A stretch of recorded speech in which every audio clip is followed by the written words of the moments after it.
Pastor Chimuti na amai. Lo MC wami upastor Chimuti lo mama. Ne amai ndiri kushumira nayo pano. Lesitoba nshumala solapa. Nevese varanda wa Mwari vari pano chiremekedza zvakasarudzika. Ngeko zvakankulukulu ezikona apa. Pastor Danda vari pano manhero ano. No Pastor Danda olapa. Muzita raJesu, amen. Egama longosu Jesu, amen. Manhero ano ndinotenda kuti Mwari anazvo zvaanoda kutaura kuupenyu hwako. Namhla ntambama nyakola kuti Nkulunkulu lako afuna kukutsha pasi kwempilo yakho. And the life yako haisi kuzoramba yakadaro. Impilo yakho ayisoze ibe njalo.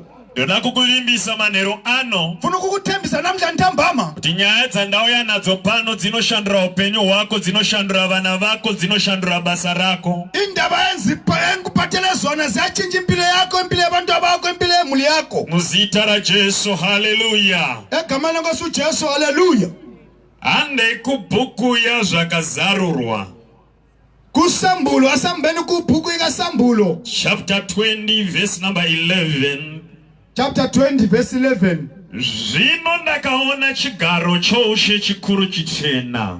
Ngaba nesihlalo sobukhosi esimhlophe. Na iye wakanga agere pamusoro pacho. Laloka dehlezi phezu kwaso. Iye nyika nedenga zvikatiza pachiso chake. Umhlaba lezulu kwabaleka phambi kwakhe. Zvikasawanirwa nzvimbo. Akusatholakala ngindawo yakho. Ipapo ndakaona vakafa vaduku navakuru. Ngabona abafileyo abancane labadala. Vamire pachigaro choushe. Vemile esihlalweni sobukhosi. Bhuku dzikazarurwa. Ibhuku zavulwa. Neimwe bhuku yaupenyu ikazarurwa. Lenye ibhuku lempilo yavulwa. Vakafa vakatongwa nezvakanga zvakanyorwa mubhuku. Abafileyo bathoniswa lalokade kulochiwe ebhukwini. Sezvo vakabata. Laloko abakubambileyo. Gungwa rikaburisa vakafa vakanga vari mariri. Ulwandle laphumisa abafileyo kade bekilo. Nerufu neHadesi zvikaburisa vakafa vakanga vari mazviri. Lokufa lothuna kwaphumisa lokade bekibo. Mumwe nemumwe akatongwa sezvaakabata. Umunye lomunye wahlelulwa njengoba akubambileyo. Zvino kana akawanikwa kwatholakala asina kunyorwa mubhuku yaupenyu, owatholakala ngalochwa ngebhuku lempilo, wakakandirwa mudziva remoto, wajikela elwandleni lomlilo. Ndinotenda manhero ano. Yakhola namhla ntambama. Handina nyaya yakanyanyoreba. Andina ndaba ende. Asi ndoda kutaura pamusoro pezita rinonyorwa mubhuku. Mufuna ukukhuluma ngegama elilochwa ebhukwini. Namamwe mazwi ndiri kuti nyoresa zita mubhuku. Ngenye indlela ngithi bhalisa ibizo ebhukwini. Nekuti ndakaona kuti hakuna chinowanikwa nemunhu asina zita rakanyorwa mubhuku. Ngabona kuti akula kungatholakala lomuntu ongalochwanga ebhukwini. Patakakurira kumamisha, lapho sakulela khona emakhaya, kwainzikana vanhu vakuda kuti vapiwe zvinhu kana keya kana chikafu chingauya nemutoo upi. Kwakusitwa abanqabe funa ukuhola ikeya kumbe ukukunya kungaholwa. Akwaitanga kuuya masaga echibage. Amasaga aibuyanga kuqala. Kwaitanga kuuya vanonyora mazita evanhu mumabhuku. Kwakubuya ababhala amabizo ebhukwini kuqala. Ukaona zita risina kunyorwa, ungabona igama lakho lingalochwanga, zvaikuudza kuti haunawo chauri kuzowana. Kwakusitsha kuti awusazothola lutho. Ndiitire ameni yakanaka. Ngenzele ameni ezvakalayo. Idaire ameni yakanaka.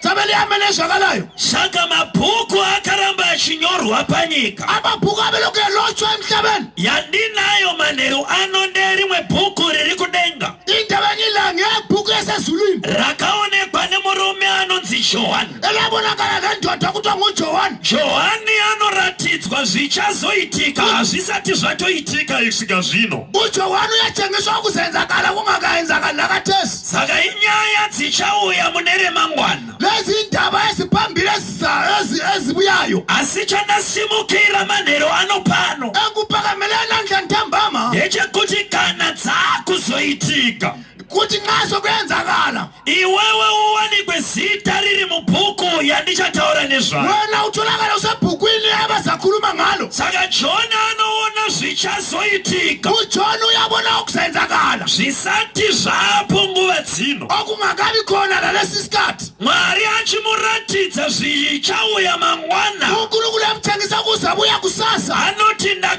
ndabona chigaro chichena chikuru uthi ngabona isihlalo esimhlophe esikhulu newakanga geri pamusoro pechigaro nalowo kade behlezi phezu kwesihlalo wakanga achityisa zvekuti denga nenyika zvakatiza pamberi pake kade esabisa ngokuthi umhlaba nezulu kwabaleka phambi kwakhe iyo nyika yatiri kudadirana nayo nhasi wona lo mhlaba esutheyo osimbuluza ngawo inezuva rayakaonekwa richauya ichitiza ilelanga labonakalayo wabona kubaleka mhlaba ubaleka pamberi paiye muridzi webhuku yatichataura nezvayo kwalona lo munikazi webhuku ezakhuluma ngalo kureva kuti kana tiri panyika ino kusitsho kuti nxa sisilapha emhlabeni munhu ngaararame achiziva kuti kune rimwe zuva richauya umuntu maphile ekwazi ukuthi kulelinye ilanga elizayo rine kubvunzwa kwemazita kuti akanyorwa here lapho kuzabuzwa amabizo kuti alotshiwe na harinyorwe zuva rokupinda kunyaya idzi akulotshwa ilanga lokungena endebeni lezi rinonyoreswa tichiri kurarama nhasi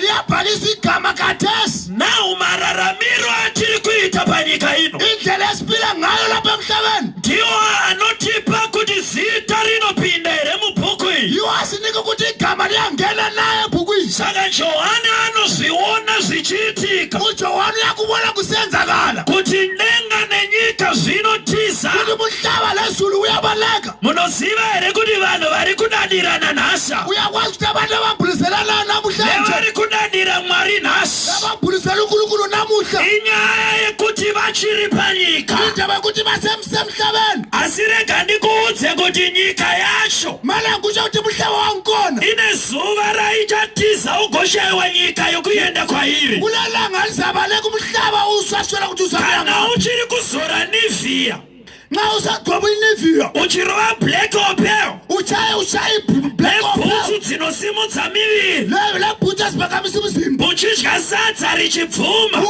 usidika izitshwala zivuma unonzwa kuti pano ndigere usisho ukuthi lapha ngihlezi uchiri kudhiraivha bhenzi yawinayo ibhenzi olayo but rega ndikuudze kuti rimwe zuva mala kutsho lelilanga zvakaonekwa najohani wabonakala ngujohani nyika ichitiza pamberi umhlaba ubaleka phambili peagere pachigaro kwalowo phezu kwesihlalo nemamwe mazwi nyika iri kuti handichagoni kuchengeta vanhu ava lenye indlela umhlaba uthi andisakwanisi kugcina abantu laba rega ndivasiye pamberi pewakavaita mala mbachiye kuphambi komuntu obayenzayo saka johani anozviona ujohani uyakubona ndokubva aratidzwa vakuru navadiki wasetshengiswa abadala labancane vakanga vafa abakade befile but paari kuvaona hasi kuona vakafa ebabona ngababoni befile ndiudzira ari padhuze newe kuti haufe zvikarova iwewe mutsheleso tizira kuti awufi kuze kufe chose kune dzinokumirira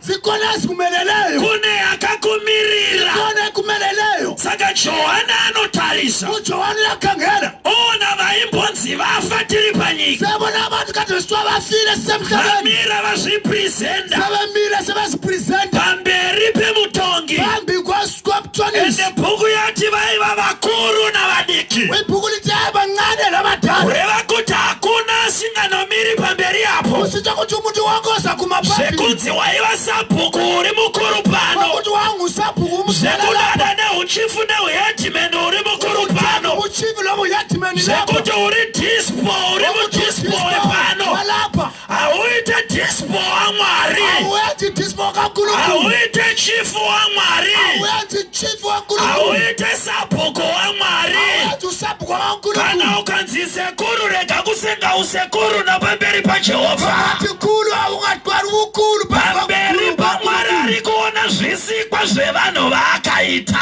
unkulunkulu ibona izithelo azidalayo ukanzi dhedhi hausi dhedhi vamwari wangakuthi udede awusodede kankulunkulu uchaonekwa rimwe ramazuva uri mukiu nevana uzabonekana nilanga usekiyuni labantwana wakamirira kutongwa neanotonga ungaleli uhlelula lolohlulula tiitire ameni yakanaka yenza amene ezwakalayo hairi ameni ndiparidze sabela amene so johani anoti ndakavaona ujohani uthi ngababona tarisari padhuze newe kakanosaduzani lawe uti nendebvu dzenyu dzimakaoneko nendebvu zako wabonakala makamira pamberi pechigaro umile phambi kwesihlalo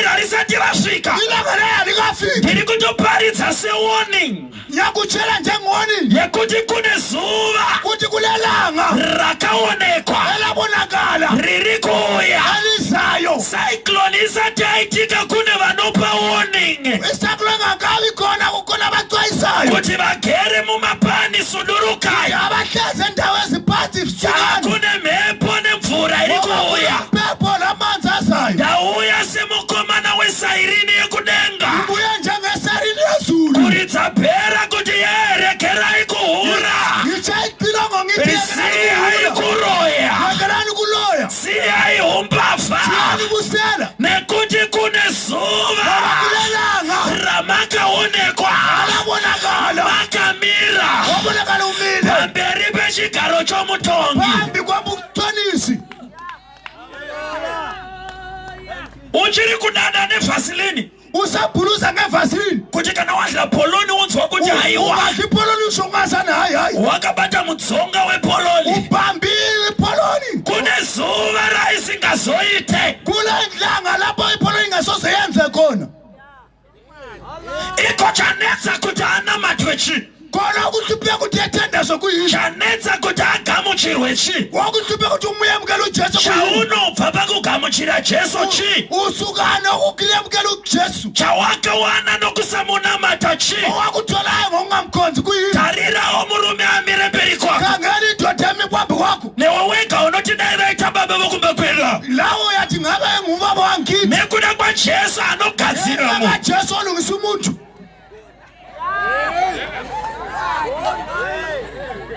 kune vamwe vakura kutodarika pandiri pana vakhona vadala kudlula mina khona vati kukutarisa vanhu vanokumhorosa vachiti sekuru kule abantu bangakukhangela bayathi tikatosvika isu tinoita sevadiki kwauri singafika thina ngayenza ungasi bancane iwe wachembedzwa nemidzonga yembanje wona uluphaliswe ngembanje langegwayi zvino makaonekwa labonakala kune zuva rekuti mbanje icharamba ikoni langu kuti imbanje mbanje zizayala dzinopera mukoma jonso imbanje ziyaphela bhuti jonso 3D richaramba kusutika 3D izabe lokhu iyala nebrongo inoramba ebrongo izayala zuva iroro haite zvekudhakirwa ngelanga nela yenziwa kudhakelwa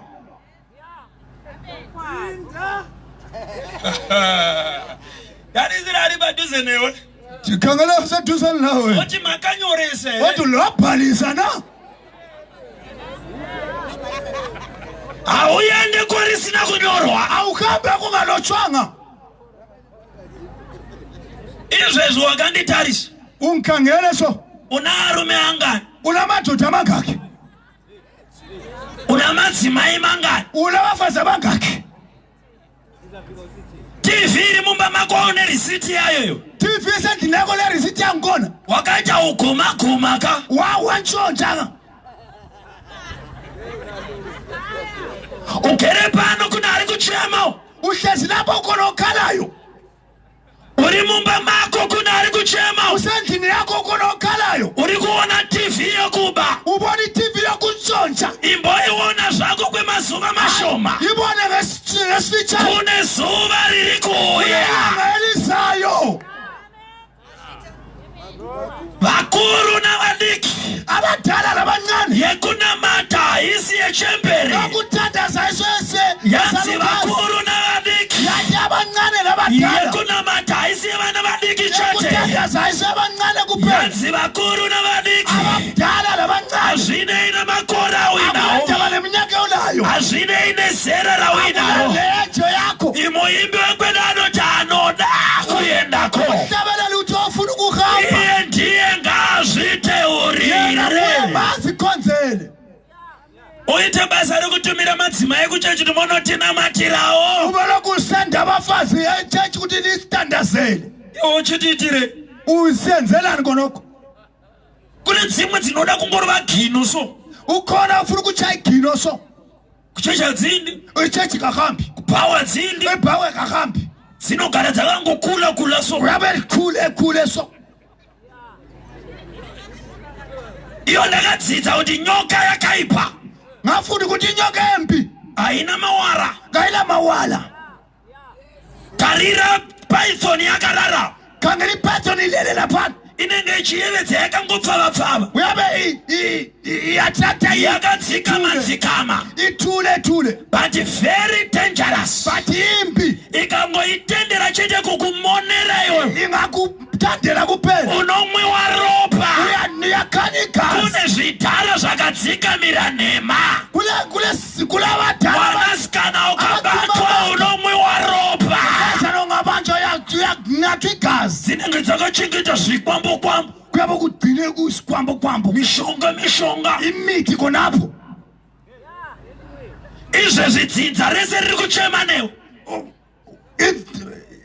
beti bridge yese iri kuchema newe, ibhedbridge yonke ikhala ngawe mhuri yese inochema newe, imuli yonke ikhala ngawe but rega ndikuudze, mana ngikutshele Johani ati ndakakuona uJohane wani ngakubona makamiswa pamberi pamutongi, imile phambi komthonisi ikoko kana taenda manje sesikambe khona ngani akunonzimi mai vavakuru panyika abatsho ukuthi wona lali mudala emhlabeni garai napapapa hlalani laphana tokutunga emugere siyalithonisa lihlezi yako yokuti makumbo anorwadza khonoko ukuthi inyawo zibuhlungu inoitiwa tiri kuno kuyenzwa lapha emhlabeni tiri pakiu yepabhodha sisekiu yebhoda uko hakuna anonorwadza, akula nyawo ezibuhlungu makaonekwa makamira namazikumbo enyu abonakala limile lesinyawo titira ameni apa yenzani ameni lapho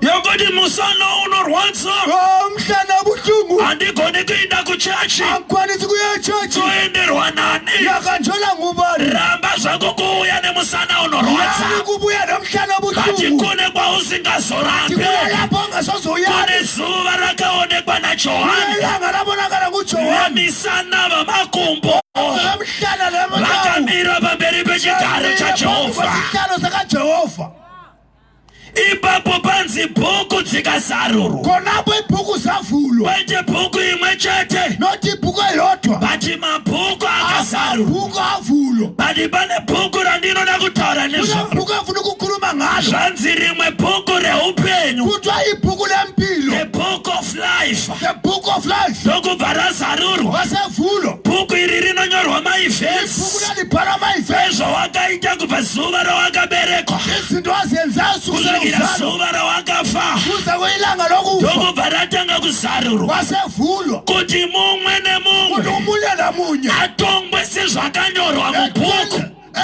ebusitoniswe nalokho kulotshiweyo yako yekuti kudenga ndichanovaudza. lokho kuti yesu lizabatshela ndinokumbira mai Mariya lizatela umayi mariya kuti vandirerere, kuti hakuna yenthetelele mai Mariya uku, ngala akula mayi kune mariya bhuku inotaura ekhulumayo yakanyorwa evidhenzi dzose evidenzi yonke pauri kurarama izvezvizvi. lapho phila khona kadesi Kune bhuku iri kurekodwa, kule bhuku erekhodayo wamuka uchiitei, uvuka usenzani warara uchiitei, ulele usenzani uri kutorekodwa uyarekhoda izvezvi ugere pachechi kathesi uhleze echechi vari kurekodha, barekhoda ugere mumba mako uchinzwa vhangeri usivangeli zviri kurekodha, barekhoda nepauchaenda kumba kwepfambi usiyesiveveni vacharekodha, barekhoda nepauchabira vamwe pabhodha uthekela abanye vacharekodha, barekhoda nekung'anga yauchaenda esangangeni lapho zakhona zvinorekodha. barekhoda Iyoyo bhuku iyoyo ibhuku yakhona ndiyo ichazarurwa, iyezavulwa yonzi zuva rakati wathi ilanga lenje wakaita chokuti nechekuti, wenda lokulalokela nezuva rakati elanga elinje ukaita chekuti nechekuti, wenda lokulalokela ipapo iwe unenge wakamira tsana. khonapho umile sware Unoziva kubatwa nenyaya dzawakanyatsoita uchiziva kuti ndedzangu, uyazi kubanjwa ngendaba zakho wakwazi mpela kuti ngazenza unocheneruka kumeso kunge sikoni, ubuso buyaba white ndozuva raunoona kuti panapa mbanjazi chandimiriri yikho lapho zona ukuthi imbanja zisammeli lapho yako yekunzi bhigasi chonso uri pana kodwa bhigasi jonso ulapha kurambira kunamata uchonso, uyali kuthandazela bujonso pane zuva rauchanzi John, kule langa baza kuti John mira palaini, imba elayinini bhuku yovhurwa, ibhuku sivulo mamwe mabhuku ayaya abanye amabhuku lawa haana nyaya dzandoda kutaura, ngala ndaba efuna ukukhuluma ati ngazo bhuku yako yeupenyu yakanyorwa ibhuku iwe, yempilo elotshiwe ndati mubhuku yako yeupenyu makanyorwa ebhukwini lempilo esibhalweni eyakho izvo zvitine tusikana twaya pana tingamankazana kubuye lapha tumwe twapfakama mumakwenzi okuyabheke mama esihlahleni twakamonerwa nezigomana rinenge ruva mbiri ubanjwe ngadoda ngazani linyoka vabereki vari kuti kaenda pakrusedi vazali bathi siye crusade iko kari mugwenzi kona kusesihlahleni ndinotuma mhepo inokuparadzanisai mugwenzi imomo yathumela umoya ukuhlukanisa esihlahleni konapho zviri kurekodwa zviri kuitika museri megwenzi uyarekhodwa kwenzakala ngemva kwesihlahla unopedzisira waita mikaka ina mafingerprints wose wose uyagcina usiba namabalala amafingerprints emzimba wonke unosvika kudenga so ufika ezulwini so kuhindala kuwandirwa namafingerprints waye amafingerprints emanengi apita ajoni apita akhona ajoni akhona aruben akhona futhi nasekuru jojo khule jonzo wakhona futhi kuti kwa amafingerprints anenge edhara se alaba fingerprints ngeqequ njani wanesisi manje ndoba unenge muripo mchizhinya uyabukhona akati atizhinyirwe pano akaudzwa kuti zita ngarinyorwe mubhuku kuti igama urarame semunhu panyika kuhle emhlabeni usararama sewakamera ungaphili njengomuntu wahlumayo rarama uchizwa kuti kune zuva phila ukwazi ukuthi kulelanga judgment iwo ma-results wona lawo ma-results abude zuva kaphumi khonapho raunonyora exam lapho ubhala khona exam ene paunonyora exam ubhala exam chinyora so ubhala so unotozvinzwa wega uyezwa wedwa kuti kuti apa la ndarova lapha nishayile la nedenga haripindwe zuva racho ngezulu alingenwa ngelanga langikhona tiri pano unozvinzwa kuti uku ndinoenda nazita nanyoresa uyakwazi ukuthi uyakuhamba mawuhambi nekuti kune zita rimwe chete ngoba ratakapiwa kudenga napanyika rinoita kuti kana wari kamuchira ungaliyemukela zita rako rinyorwe mubhuku lakho libhalwe empilweni ebhuku lempilo. Why don't you receive Jesus Christ as your personal Savior?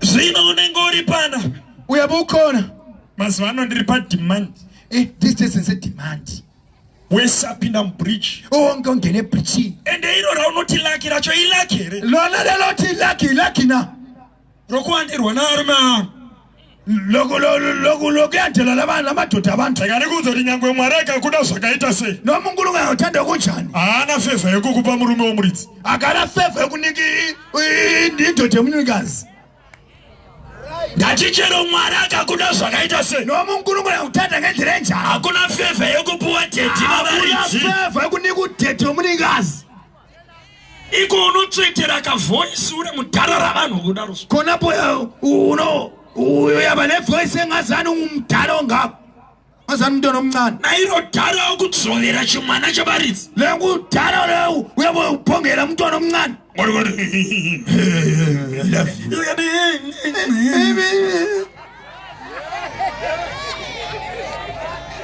kusvikira wakutozvipa zita kufika uzuzinike ibizo yimi kamunonzi maslay queen ndeyimi kuti wamaslay queen monosileya mulosileya kune zuva richaramba kusileya kulelanga ezayali kusileya kune zuva richaramba usileyi kulelanga ezayali kusileya zuva rokutsvagwa kwezita mubhuku ilanga lokudingakala kwebizo ebhukwini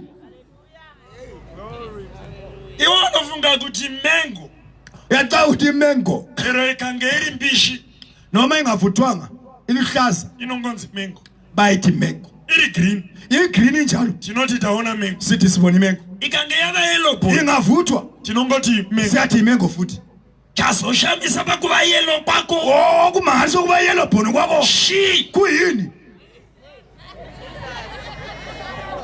uri mengo uyimengo kunenga tinopindira makala eganda ezulwini azingeni ngamakala kuti ndauya ini ndine ganda rinoyevedza ibuya mina linejwaba madhuve chishongo umadhuve mitupo inosara panyika ino izibongo ziyasala lapha emhlabeni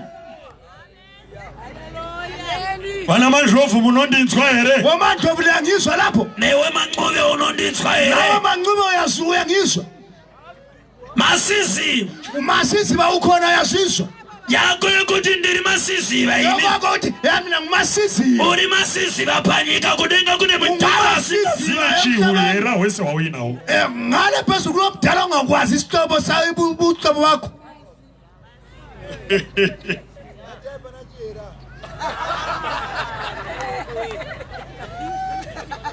Zita likazogwa mubhuku. Igama lingadingwa ebhukwini. Likashayikwa imo. Lingaswelakala khonapho. Thoba nempuna netsawo nekuthobeka kwabantwana babantu. Mumwe nemunye. Umunye namunye. Zita lakhe rayithi likatswakho. Igama lakhe lalingadingwa. Wenda kubhuku yophenu. Sukuhamba ebhukwini lokuphila. Bona utraga ukuthi wakazvifambisa sei. Uyadinga ukuthi wakuhambisa njani. Bhuku ndobva yathi mumwe nemunye akatongwa. Ibhuku lathi umunye noma wadlu. Sezwa akabata. Lalokhu wakubambayo. Ipapa ndoba nenyaya yesi. Khonapho kulapho kule ndaba khona. Yakho yokuthi ndichanorevererwa naningi. Koko ukuthi ngizayafakazelwa nguzibani. Iwewe kana wakaita zvako. Wena nxa wenza okwakho. Unotongerwa yakho. Uzakuza itholiso kana wakaroya. Ma waloya. Unenge uri pamberi paJehovha. Uyabuphambi kwaJehova. Mapere namasisi. Impisi nayo Zvichipupurawo zvega. Impisi lezikhova ziphakaza kuti zonke. vaitya zvavo ava Kuti bayisabo kwabo laba. Kuti vanopingudza kana kudhambisa mombe yemudanga. Kuti bayadhambisa inkomo yasemzini. Vachitonokumbira mukomana wepanext door. Bedinga umfana wenext door. Kuti uyai mundidhambisirewo mombe yangu ndirime. Uyandidhambisa inkomo yami ngilime. Bati chemberei nyangwe yaitadza kudhambisa mombe. Idala lelihluleka ukudhambisa inkomo. Yakagona kudhambisa bere iri yega. Kusvikira ndakuteerera zvavanoda. Usasiyalela uloko akufunayo. Uri serious ba? Userious khonapho. Kutovhunduka pakafamba dzvina. Ukuyethuki impango. Bati kumba kune zinyoka so. Bati endlini kule nyoka. Raunorara uchipurudzira. Ulala umbambata. Richirutsa mari. Kafula imali. Ichavava rimwe zuva. Imali izababa lilanga. Wamira pamberi pechigaro. Sumile pambi kwesihlalo. Onzi ndimi kama iwana mari nenyoka. Yini layithola imali lezinyoka.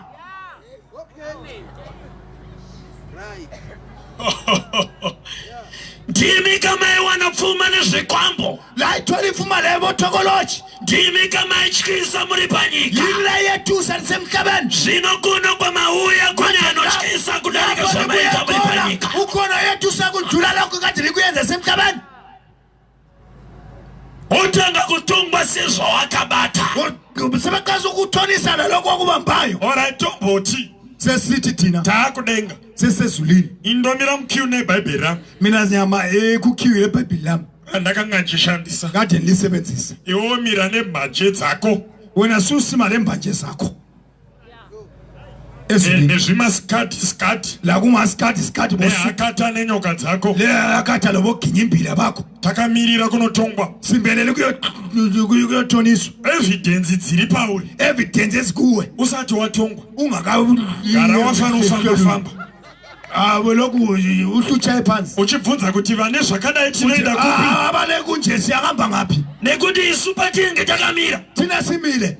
Tinenge takamira palaini yedu. Sebesimekula yetu. Nana Johani wo. Lobo Johani. Nana Peter. Lobo Peter. Tichinyanzoziva kuti pano. Sikwazi kuti lapha. Tiri kupinda. Siyangena. Nekuti zvatakabata. Nokuba lokhu sakubambayo. Zvine vanhu vakafara nazvo. Kula abantu abathokoza ngakho. Zvine vanhu vakaita rugare nazvo. Abantu abanephisi ngakho. Izvezvi uri kutyisa. Wena yasabisa so. Ende chimwe chinokupa nharo. Ukunika inkani. Inhamo. Ukuhlupheka. Iwo unofunga kuti kana baba ndine tunhu twangu tusimbi. Uyakwazi nxa endlini nezinto zami. bana mai vanetunu twa ubaba lo mama balezinto zabo mai vakatsamwa umama engazonda vanopedza shungu vachipukuta madisplay namasofa avo baqeda ukuthukuthela lokutintitha ama-display nananani baba vakatsamwa ubaba engazonda vanopedza shungu vachipukuta motikari dzavo uyaqeda ukuthukuthela imota zabo but imimi nokuti kumba kwenyu hakuna chiriko ngoba endlini akulalutho atsamwa anobatabata chiri padhuze naye ozo ndiyo yabambo zvino chiri padhuze anenge ari mukadzi umfazi inongova ndosaka uchigara uchirwa mukadzi uya kuna Jesu anobafuma anaona Jesu akwana nezvinhu zvese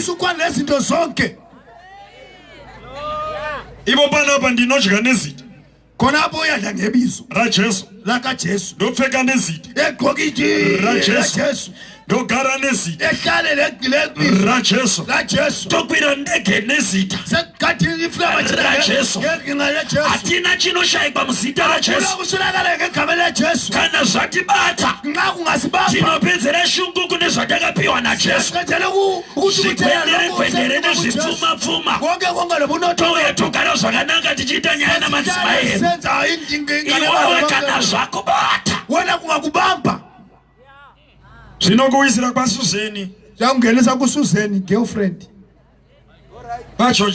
kuGeorgina girlfriend unonodzika mawa ikoko uyafika kona ngale ubekuthuli bekucumise kumba kwako unenge uchinge shumba but endlini uyabungathana unenge uchinge huma uyabungani huma vana vanototi huma yaula abantwana bathi huma sizile iko ukaona pamba pako chiti kana wasvika vana vanonovata ungabona endlini ungafika abantwana bayakamba kuyolala something wrong vana ngavati kana baba vasvika abantwana abati ubaba angafika chomanyira pamakumba atete nyama tusvira chitaura zvasira zvito kukhuluma kuti uchiona kuti uri huma ngoba wena uyasabisa mai vanotozongoshinga kuti ndomseya mwaka vandakada kuti hayi ngumseya mwanga mtandai simairi yomudzimai wako inoonekwa kana usipo isimairi yemfazi wako yatholakala ungekho izvezvi ugere pachaiva konapo hlezi cheni konapo mumwe anotogona kutokotsira umunye uyawozela nokuti kumba kukotsirike nokuba endlini vele akuwozeleke kuno kuchecha anonzwa kuti kune rugare rwese cheche zvukuti hayi kule kuthula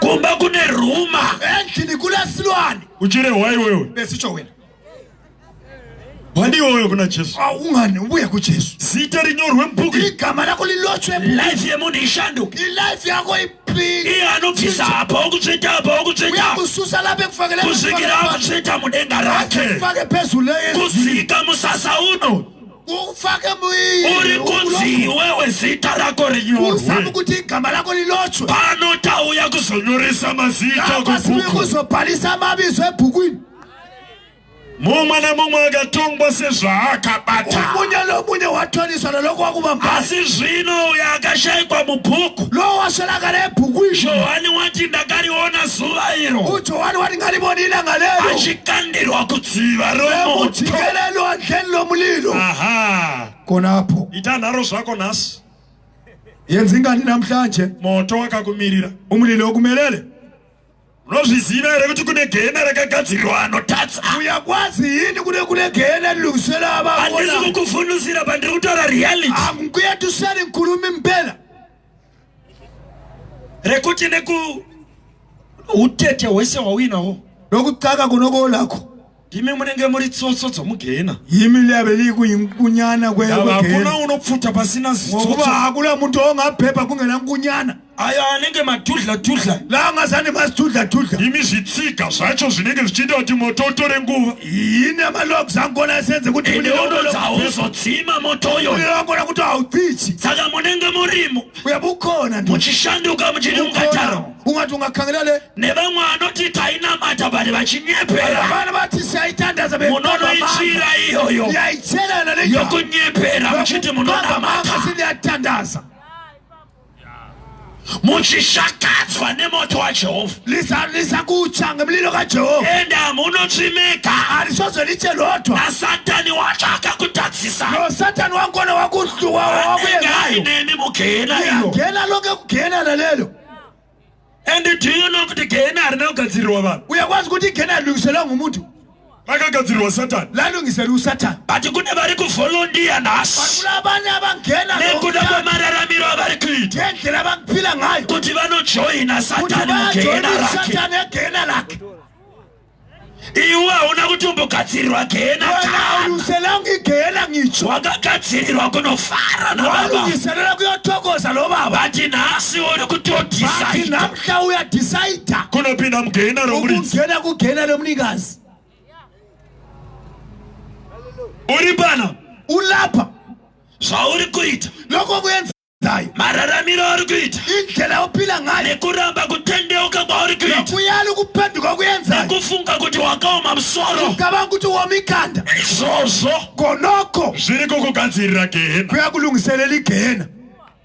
utori right candidate Nguwe right candidate. nekuda kwekarekta yakwe Lonxe kuyenza kwakho. iri kunyoresa kunopinda mugehena romuridzi Uyabhalisa ukungena kwegena emunikazi. kana wararama mubait bridge Ungaphile bed bridge. ziva kuti hausati wapedza kurarama Ungakwazi ukuthi awukaqedi kuphila. rega kufunga kuti bait bridge ndionenga rose Ungathi ukuthi bed bridge yizulu. unoti uchiona malights ekumesina Ubona malathi emesina ubona hasi hlezi. Wena ushayine nepassport umbuluze ngepassport. ekubarejistra Yakaregister lapha. kuti ndine passport Ya ngile passport. handinganamatino kuti ndine Mina passport angengathandaza le passport. hamuzivi ndakatora passport Angengathatha passport. ndiri busy ndine passport Ibhizi mina le passport. shaya nguve dzokunamata nokuda Uswele kwepassport isikhathi sokuthandaza ngenxa yepassport. izvezvi mumwe kungodzika mari mune vanomuziva Omunye uthumile esebantwini abamaziyo. kungoti potiseri kwebhuku Engathi ngemuva le kumnyameni. ndiwo uri kubaya vanhu namapanga Wayahlaba abantu lamangqaba. vavakauraya vanenge vakamira Abantu ababulala vachiti uyo ndiye akatitadzisa kurarama panyika wasivimba siphile kuhle emhlabeni. vamwe muri shasha dzokubvisa mimba Abanye intshantshu zokukhipha izisu. tarisa kushakara kwaita chigere padhuze newe izvo Khangela lo kuzotora nokudzibvisa ukukhipha izisu. tuvana itoto tunenge twakakumirira Abantwana kwakuyabo kukhona tuchiti taida kurarama tisadzise assignment yedu panyika sayifuna ukuphila sigcwalisa ama-assignment yethu. but takasotorwa pa3 months Sakutshwa ku-3 months. mwedzi wapera wakabvisa Last month ukhuphile. ndinoreva iwe Ntsho wena. gore rapera wakabvisa Last year wakhupha futhi. mbiri kwete imwe chete Wakhupha 2 not 1. izvezvi uri kuronga kuzonobvisa Khathesi uyahlele kuyakhupha inye futhi. uri shasha yekubvisa Uyintshantshu yokukhupha izisu. mumwe nemumwe achatongwa sezvaakabata Omunye nomunye oza ehlulwana lokho akulaphile. haleluya haleluya Amen.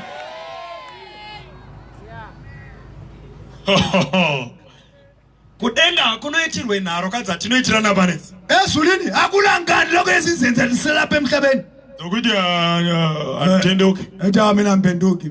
nguva yenyasha ndoino Isikhathi somusa isonesi. efm ichiri kuunza simbi FM isalathe eletha lokho kuhle lokho. tichasvika nguva yekuti nesuwo simbi hatichagone kuuya nadzo Kuzafika isikhathi sokuthi ngesimbi asisakwanisi kubuya lazo. nyasha dzapera Umusa suphelile. razuva rekuti chiuyai Selilanga lokuthi hozani. nezvamakabata Nalokhu la kubambayo. iro ndofo rinowanzoonekwa nokuenda kumasure kwekiu Indofu isitute siyabonakala lokho. panongotsi chiuyai Besithi uyani. isu tinenge tichinzwa kuti maiwa Ababesitsho ukuthi sigijime. mukana wasvika wokuti baba vaone zvatakabata Kuthi ubaba ibone lokho akubambayo. iwe nokuda kwamadhiri awaitsikiso Wena wenxa yamadhiri kade uyenza ngelakha. Uya bohlehlele emuva Zvamanzwira, ufuna usengawusiyo. mukuru achiti kana ndadaitsa vanhu ngavamire tatashe Ingabiza abantu nekuti hakuna anotongwa achiwayawaya akula kutotongwa munhu wese ngauye amire umuntu pachachment wonke ngahambe esihlaleni sokuthoniswa. nditonge sezvaakabata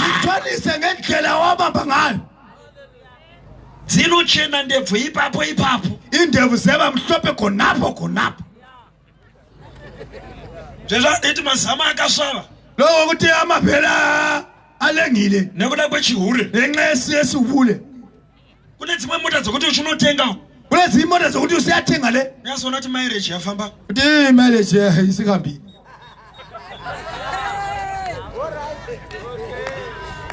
Hayimbonetsa kuona. Ayihluphi kubona. Yaze yona thi marriage ende. Hayi, marriage ayisekho la. Zitarise iba. Uzibheke. Marriage. Khangela marriage. At marriage. Ngithi marriage. Nonofunzo wasika udeka uthi indawo kushakara kule. uNkulunkulu uyakubuza kanti indawo zuluphele kanje. Marriage ende. Marriage. Sikapi? Wakaenda kuphi kwa Peter? Ngaba ko Peter ko John ko siya. Ruben. Kwa Ruben. Kwaziva naye. Kwaziva naye. Base. Ulengoli bambiri beshikaro chomuridzi. Uyawuphambi kwesihlalo somnikazi. Achathi indaba kusenzala. Indaba suluphele kangaka. Nekuti panyika vandakatenga neropa. Ngabathenga ngegazi. Yakavadzidzisa kuti mumwe nemumwe mukadzi wake. Kuti munye nomwe mfazi wake. Mumwe nemumwe murume wake. Munye nomwe munhu indoda yake. Iwe indaba uchiratidza kuwandira. Indaba sikutshengisa ukuyandelwa so. Hauna kurinzwa ere vhangeri. Awuswanga ini vhangeri. Raiti mumwe nemumwe. Raiti munye namunye. Ngamiri newake. Ngamele omunye wake. Ini ndawo yane wangu. Mina muyele wake. Kona ungati ipo panapa. Uthi khonapha. Dokota uyibati ndakabatwa kumba kwako. Uzwe ukuthi ngibanjwe endlini yakho. Ndasho Insinuseleni. Tibika. Bheka. Sekerera. Hlekelela. Imba. Esihlabela. Ngathi ite nyaya. Asenzi isikhulumi. Dzeshe tinopedza. Konke seqede. Dokuzouya kwako. Sembuya kuwe. Kwaunonzwa kuti kana uzwe ukuthi ndinogona kungomirawo pa tower light. ngiyakwanisa ukuma tower light. Nditaimire vanhu vavaridzi. Ngithamela abanikazi. Iyo step yeko iyi.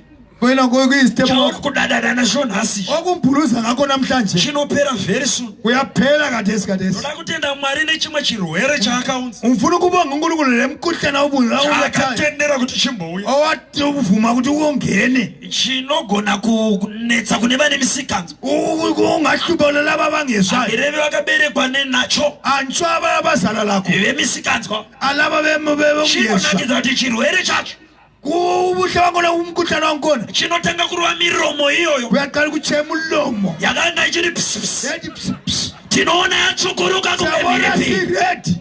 Chotevera kunorova ikoko. Sesiyachako ngale. Paifamba kwakahaya. Wakamba kusiba njani. Kopedza kopukuta. Sokuchaya kuti unosara wangu wa flat screen. Uyaba flat screen.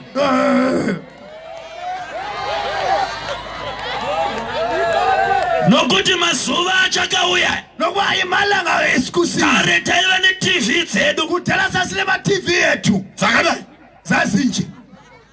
Pavakaona uchauya.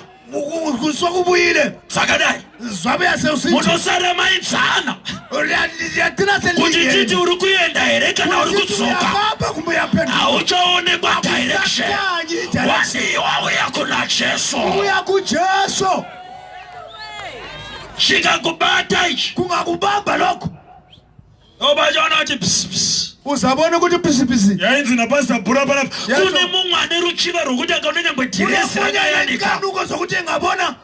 Anonocheka kuti hamuna munhu here mudress. Uyacheka kuti awula muntu yedress ekusigqoko esicayiwe. Kutsvaka munhu nemudress riri pawaya. Kuti umuntu yedress eselayinini. Haudi kuona munhukadzi achipfuura. Aufuni kubona umfazi edlula. Kune zuva riri kuuya. Kunelanga elizayo. Nekutongwa kwevanhu vakararama panyika. Vaphile emhlabeni. Ende chinokupinza musaluni isina ano. Yazi umkhuhlane uyangenisa kwisaluni engelawo. Kuti tibvunze kuti dryer ramakapinda kuti idryer na elangena kilo. Unongona vhudzi rakumanya. Uyabona vele sokuyigeso kugeleza. Zvikanda zvako zvakuita zvitetetete. Ujwabu lingazani lisesiba. Kuti koindava kuita magoodbye goodbye. Ijava sosusiba namagoodbye kanje. Ndinoreva vanoita misikanzwa. Icho abayenza kune mhepo yechirwere chiriko. Kune mkhuhlane madhodha. Chekuti ukauya muna Jesu unopotsana nacho. Uyakutana nemkhuhlane lo. Handisi kutsvinyira akaberekwa muimba yakadaro. Angiwoneli lo wadzalelwa kuti. Ndinoreva vanozvitsvaka nokutsvaka zvokuzvicherera vega. Vasenzera abanye abantu. Sho udane na makumbo. Umbuluze ngenyawo. Zathi handi negumbo. Uthi hayi nenyawo. Asina rake ndiyani. Yawo ngelala ke gunyawo mbani. Tarisa re pathu uthi gumbo. Khangela uthi nyawo. Nemi ubaba muno firingwa negumbo zonto. Lawo baba yaphanjaniswa. Nyama yakachipa zonto bathi. Riri kukufiringa izonto. Yaphanjaniswa ngengqina. Kuzona zona nemakumbo. Umbonele ngqina. Kuva nasi kuti zvisakunetsa kungakuhluphi ingoti naona munhu ane mazondo ake ndawo mbone munthu lamangqina akhe uvhiringwe namazondo uphanjaniswe ngamangqina ivo vakati vamazuva ano vanogona ka these days bayenelisa vanobva vapfeka chinoperera pachinotangira bagona kokupepelela lapho kuqasela khona kuti zondo racho rinyatsooneka kuti ngqina lakhona lihleli bonakala hakuna chinhu chisingashamisisi zondo akula into engamangaliswe njengengqina nekuti varume tingatopera kutonzwa kuti vambaida kumba nekuti takaona tumazondo tokawanda mangqina shuwa mangqina inyawo kutoendera kugehena mazondo aya ambele gehena lawa amangqina ndaona zondo rachera kuti mbone ingqina lachera mwari nachinaona mataba zondo bempuna ukuthandaza kodwa unyawo lolo ka hayi kuna murume achiti into sithi eyethukela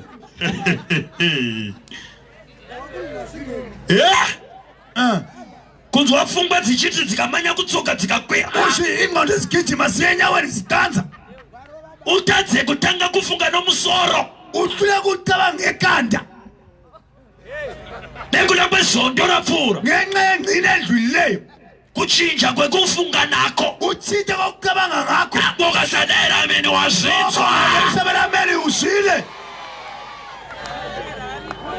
ila uchinge nofoso indawo ngasani uyisituda so ini ndinekamwana kangu mina lokhu umntwana wami kayine 4 years kule 4 years kayithi kakamire so ngamaso uthi daddy uthi dad ni uthi west head kamwana kangu ngumntwana wami 4 years ni west head kaka kuthi uzivathi chino sekwazi ukuthi le yini west ilapha head la but tine matofu mamwe ako ma 32 years ari pano 32 years la asingazivi kuti inonzi west abangawazile yiwest unozviona uyabona nepanosungirwa trouse ubona lapho kufakwa khona itrouse kuti azive kuti inonzi west kuti akwazi west anobva ati west kuti west la tarira mariri zvezvipari pa khangela lapha ukho akafuira chikoro chakagoneka mwana we3 years wasuleka isikolo sekuziva kuti inonzi west okwazi ukuthi le yiwest iye anobva ati west ileti west ya zuva iri risati rasvika ilanga lelingakafiki tine vamwe vari kuti silabanye abati bona kuchikoro akadropa esikolo wadropa iwe unonyatsonoziva kuti akadropa form 4 wona yakwazi kuti wadropa form 4 haana kuipedza aiqedanga yapanyika pano yalapha emhlabeni anodropa nemasubjects uyadropa namasubject metsi akadropa metsi wadropa english akadropa wadropa iwe mwanasikana wakanditarira wena ungazana ukangodzwa gomana rako chiri rakadropa umfana esiti ngadropa akadropa form 4 ngadropa form 4 akadropa metsi ngadropa metsi ziva kuti nemarriage achadropa wakwazi ngemarriage siyana nebora ngoma rakadaro mntu onjalo zvakarakatamukira jesu tingabayemukela ujesu Yona ungati mayaba vanorohwa paya vane ungakhangeli unkosikazi wami ubona ngayushaya ngaphi agere nokuda kwajesu uhlezi ngenxa kajesu tarise pandiri pana ngikhangele lapho ngikhona unodropewa manje uyadroshwa khathesi iko unoita gomana rinoswika richitaura mamuvi chete uyayenza indoda etshone ekhuluma amamuvi kuphela chekishani kisha kumba kunola kudyiwa endlini kufuna ukudliwa akuswere kuchitwa mamuvi akukhulunywa mukore ule kuswera uchitaurirwa mayazuka ukhulunywa ngamazuka these days wane masibanda chaisa wamsoro pamwe umasibandala izikhanda zokufakwe kai mayazuka mazuka over my did boy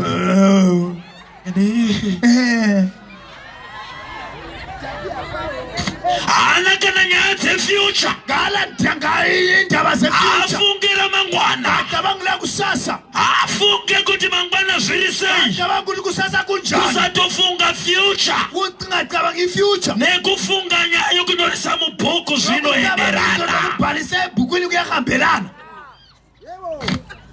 nemiyo asikana lana mankazana time yokuroorerwa kunochengetwa yakapfuura isikhathi sokuthathela ukuthi yagcinwa uye kuyagcinwa kuna jesu kuno woza kujesu lapho anoshandura life yako uyaguqula ilife yakho bhaibheri harina kuti ucharoorwa kuti unochengetwa ibhebhele tsho ukuthi uzathatha uzigcina kani rakati kuti unova mubatsiri ukuthi ube muncedisi kwete muchengetwi nokuthi umuntu ogcinwayo ogaroora munhu anoda ching'omuka mari yamavhechi ungathatha umuntu othi uwevuka musati mabuda mari yamatomatisi imali musati mabuda mari yemunyu yesosa musati mabuda mari yemabhatani mwana emntwana hanavo kana contribution ngala contribution ngancedisi waroora chikwambo uthathisi ukatonzwa kuimba kuti pane chikwambo chinondizvoita ropa anoreva iwewe iwe uri kusveta mwana wavaridzi ropa wena kana wamuda jesu kujesu jesu wacho tisati taenda kudenga tingakayezulwini anokudzidzisa mararamiro panyika uyakufundisa kuphila anokupa rugare panyika you will become productive uyaba ngumuntu othela isithelo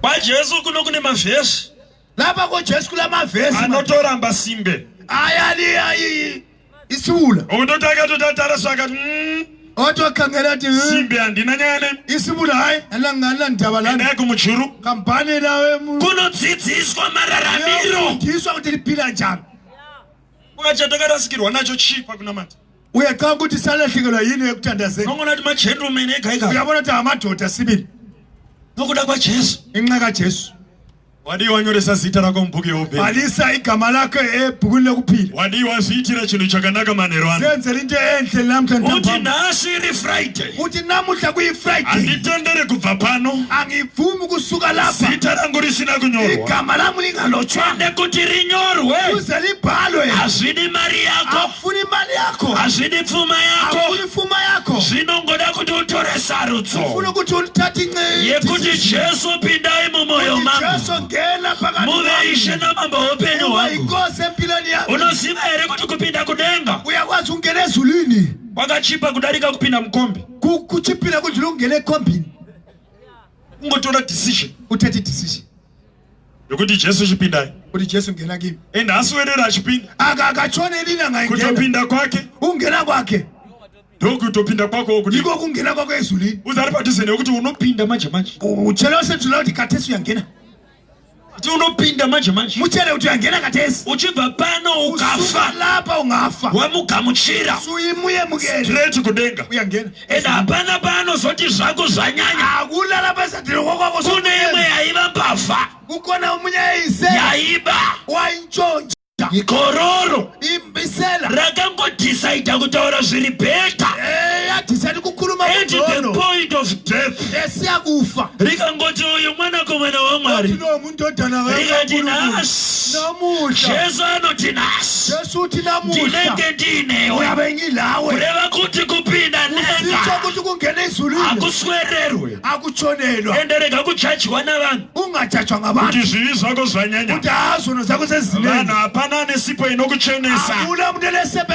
bati kune tsime rizere neropa vatadzi vakashamba imomo abanenge abageza kana khonapho munhu ava muna jesu ukuthi seli kujesu tariraiwa achizikwa chitsva sesidala esitsha zvekare zvose zvapfuura kudala sekudlulile achinena ukuthi wakaurayisa asina ndaba ukuthi wabulaliswa achinena ukuthi wayihura asina ndaba ukuthi wawuliswa ukamugamuchira nhasi anokanganwa zvese yakhohlwa konke okuti waachisikwa chitsva isidwala esitsha usambozvipa mhosva nezvawakaita ungasithonisi zvese zvandanga ndichikunongedzera konke kade ngikukhombela ndanga ndichida kusvika newe papoindi befuna ukufika nawe kupoindi inoti kana wamugamuchira ungamuyemukela zvinhu zvose zvava zvitsva izinto zonke sezitsha anokukanganwira zvawakaita konke wakuyenzayo vangani vanoti ndiri redi kukanganirwa bathi ngiredi zvese zvandakaita ngikuyenzayo simuka pawakagara netsoka dzako sukuma lapho umele nyawo zakho shungu dzangu somushumiri ukufisa kwami njengomtshumayeli ndiri kutaura mashoko anoti ngikhuluma amazwathi handidi kunoti pandinowanikwa uzita riripo ndifuna ukuthi lapho ntholakala ibizo ndakabata zvakanaka pamberi pake abamba ukuhle phambi kwakhe iwewo mwana wamai vangu uri mubedbridge mama wami usebedbridge rako zita rikoshayikwa igama lakho seliswelakala zvinonakidza tichinopinda tese mudenga kuyakholisa singena uchinoonana nehama dzako siyabona nezihlobo zakho tichinoonana pamberi pake sibonana phambi kwakhe the greatest miracle on earth. Well, there's one miracle on earth. The greatest miracle on earth is for you to receive Jesus Christ as your personal Savior.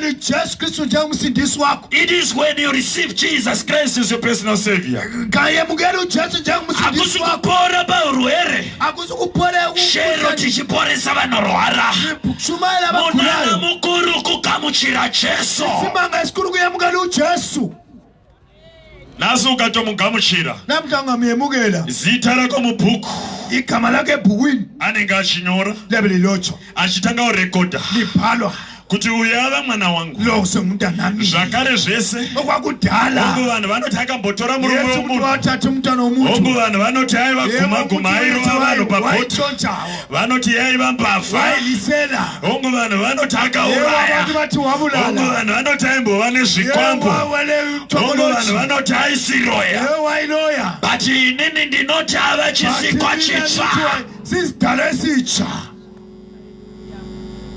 kana taakudenga sesezulwini kune vachashamisika newe kulabantu abazamangana lawe achiti kuinda tichida ugene sitaihura naye bathi inda segena tinasahula so avazivi kuti wakazosara wakatora decision akwazi kuti wasala wathatha decision yekugamuchira Jesu yokuyamukela uJesu unofunga kuti ukaverenga bhaibheri unowana Stephen wona kangwa abali bhaibheri akatakwa namatombo naPauro achanga macheko akabata nhumbi dzevaitaka zvekuti Stephen kana ava kudenga uStephen sesezulwini anogona kufunga kuti Pauro apinde nekuti waiva mumwe wevanhu vakamuuraya achashamisika achiona Mwari achiti great evangelist Paulo mushumiri ane simba pinda mudenga rangu Stephen paanoti aiva mhotini akandiuraya zvonzi zvakare zvose zvakapfuura nekuti iwe wafa Stephen uyu murume ainzi Sauro akatendeuka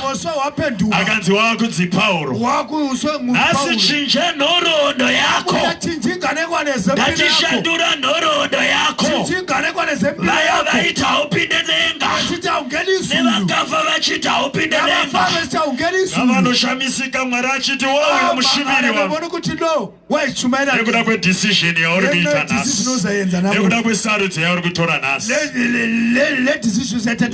wakamira ipapo ndoda kuti ukotamise uso hwako ndoda kunamata kuna Mwari nditi Baba vari kudenga ndashumira kuhama dzangu nemoyo wangu pamberi pavo shungu kuti muvanyore mazita avo ziva rokutongwa richisvika mazita awanikwa ari mubhuku youpenyu zvisinini zvavakamboita imi munokanganwira varege kuzvipa mhaka nekuti makaregerera nguva dzokusaziva asi tauya nekuziva vatore sarudzo iyi wakakotamisa uso hwako kana uripo anoti Baba ndarinzwa vhangeri rekunyoreswa kwemazita ndinoda kuti zita rangu rinyogwe kudenga rirege kungova mumabhuku epanyika but nhasi ingi yekudenga inyoresa ndinyore zita rangu. Ndinoda kuti Mwari andinyore zita rangu. Ndimugamuchire. Uchida kutendeuka. Uchida kunyoresa zita kudenga. Wakakotamisa uso wako. Ndinoda kuti usimudze ruoko rwako pauri ipapo. Simudza ruoko rwako pauri ipapo. Unoti ndoda kumugamuchira zita rangu rinyore. Ndinofara namaoko ari kusimudzwa. Rega kumbonyara vanhu nokuti ari kunyora zita rako ndiMwari. Hauzi kunyorwa nasabhuku. Hauzi kunyorwa navanhu panyika. Uri kunyorwa naMwari wamasimba ose. Iye musiki wako. Uti Baba ndinokudai. Iwo wakasimudza ruoko rwako. Ndinoda kukukumbira ufambe uye pano. Ndoda kukunamatira. Ndiudze Mwari kuti nyorai zita rake mubhuku yeupenyu. Uda muchema uri famba netsoka dzako. Uya kuno mberi. Famba netsoka dzako. Famba netsoka dzako. Uti ndoda kukugamuchira Jesu. Zvandakaita zvese ngazvirekedzwe. Vanhu vanondiona sendiri mutadzi. Bati nhasi ndiregerere. Vaumberere vachiuya. Manya netsoka dzako. Tora this decision. Uti ndinokugamuchirai. Zita rangu ngarinyorwe mubhuku yeupenyu. Ndati mubhuku yeupenyu. Uya mwanakomana.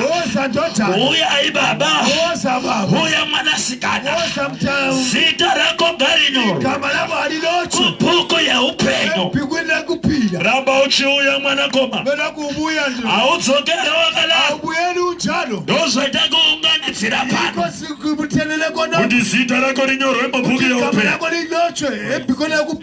Kana uchiriko ndinoramba ndichidetsera kuti zita rako rirege kuzobvudzwa, neropa rako rirege kuzobvudzwa kumaoko angu semushumiri ane shungu. Ndiri kuti amai handidi muende Gehena. Ndiri kuti baba handidi mukandirwe mudziva romoto. Famba netsoka dzako uya kono kuna vamwe. Famba netsoka dzako uya kono kuna vamwe. Nyoresa zita kubhuku yekudenga. Bana handisi kunyoresa mazita kune zvemachechi. Ndiri kuti kubhuku yekudenga zita rako ngarinyorwe. Zvimwe zvese wakatransferya panyika iwe. Chikoro wakatransferya mwana wako. Ukamuchuzira chine maticha anodzidzisa zviri beta. Chine maconditions ari beta. Namaparidzirwo ari kuitwa.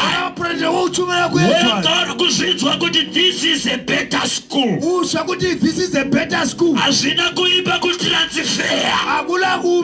Pawanga uchipinda upinde chikoro china maticha anodzidzisa asingaparidze zvevanhu asi anotaura zvezita raJesu. Kana uchiripo usina kutendeuka, usina kunyoresa zita, ndichakakumirira mhanya netsoka dzako uya kune vamwe vari pano.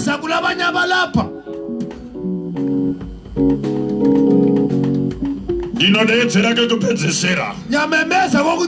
Hana yako iri kutaura newe. Ine mwoyo murefu newe. Simuka paugere. Usaenda kumba usina kunyoresa zita. Ipapano zita ranyorwa mubhuku yeupenyu. Famba netsoka dzako. Uya ujoine vamwe vanokupusa. Vakachenjera asi vatora sarudzo yavanoti Jesu amaparidza. Ndiye wanda kugamuchira. Mwanakomana mhanya netsoka dzako. Uya pane vamwe vari pano, rega kufurira nari padhuze newe. Mhanya netsoka dzako uya pano. Ziva zviri mumwoyo mako. Uya ubonezwe uya uponese. Iwe unozisiwa ziri mumoyo mako. Inokumbuka nonora masita. Uya mnore masita wanoemba wachimba. Noreza sita lako na phone number yako na address yako. Wetereva nonora kuti tikurumitse.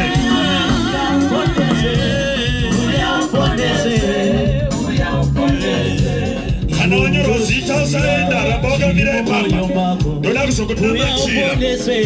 Kudiri enda ritwe isira. Iwe unozisiwa ziri mumoyo mako. Uya uponese manyama